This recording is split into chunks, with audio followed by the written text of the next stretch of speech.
ব্রাহ্মণ মেয়ের দাম 16 লাখ। ওবিসি মেয়েদের ধর্মান্তরের দর 12 লাখে বেঁধে দেওয়া হলো।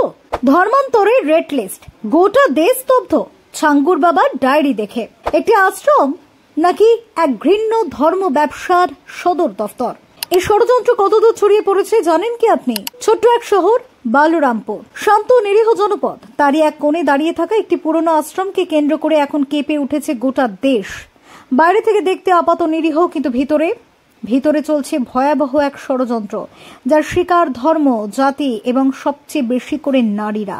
উত্তরপ্রদেশ এটিএস এর এক গোপন অভিযানে এই আশ্রম থেকে উদ্ধার হয়েছে এক বিস্ফোরক তথ্য, একটি হাতে লেখা রেজিস্টার, যার মধ্যে জাতি অনুযায়ী মেয়েদের ধর্মান্তরের নির্ধারিত মূল্য। হ্যাঁ, ঠিকই শুনেছেন, যেন কোনো পণ্যের মতো জাতিগত মূল্য বিন্যাস। ব্রাহ্মণ, ক্ষত্রিয় কিংবা শিখ পরিবারের মেয়েরা 16 লক্ষ টাকা, ওবিসি মেয়ে 12 লক্ষ, আরো নিম্নবর্ণের মাত্র 8 থেকে 10 লক্ষেই ধর্মান্তর সম্পন্ন। এই অন্ধকার পণ্যের বাজারে নিয়ন্ত্রক ছিলেন জামাল উদ্দিন ওরফে ছাঙ্গুর বাবা। বহু বছর ধরে যিনি নিজেকে দেখিয়েছেন ধর্মগুরু রূপে, কিন্তু আশ্রম ছিল এক মুখোশ। তার অন্তরালে চলছিল বিদেশি অর্থে মদতপ্রাপ্ত ধর্মান্তর র্যাকেট। এটিএস এর তদন্ত অনুযায়ী এই চক্র গত কয়েক বছরে বিদেশ থেকে পেয়েছে প্রায় 100 কোটি টাকা। সেই অর্থ ঢুকেছে একের পর এক ভুয়ো অ্যাকাউন্টে, বিভিন্ন এনজিও এবং মাদ্রাসা মারফত। উদ্দেশ্য ছিল একটাই, জাতীয় ধর্মের ভিত্তিতে নির্দিষ্ট মেয়েদের টার্গেট করে ধর্মান্তরিত করানো। ছাঙ্গুর বাবার আশ্রমে মেয়েদের প্রথমে পাঠানো হতো ধ্যান ও আধ্যাত্মিক চর্চার নামে।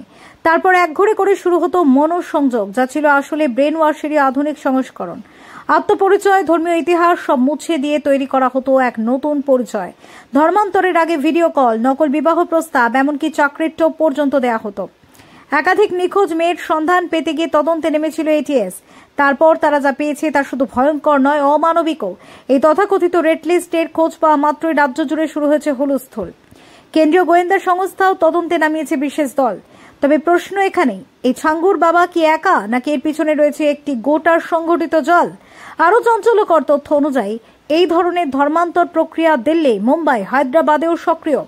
ছাঙ্গুর বাবার মোবাইল ও নথি ঘেটে পাওয়া গিয়েছে বহু আন্তর্জাতিক নাম্বার, সন্দেহজনক হোয়াটসঅ্যাপ গ্রুপ এবং অর্থ লেনদেনের প্রমাণ।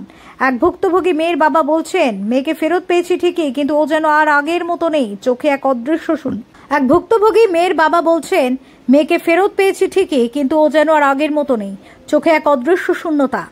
এই রেড লিস্ট কি শুধুই ডায়েরির অংশ, নাকি সমাজের এক নির্মম প্রতিচ্ছবি যেখানে নারীর পরিচয়ই পণ্য? এই প্রশ্নের উত্তর এখনো অজানা। তদন্ত চলছে। গোটা দেশের কানে এখন একটা শব্দই প্রতিধ্বনিত হচ্ছে, 16 লক্ষ, 12 লক্ষ। একটা মেয়ের কত দামে ধর্ম বদলায়? Bureau report, talk to time.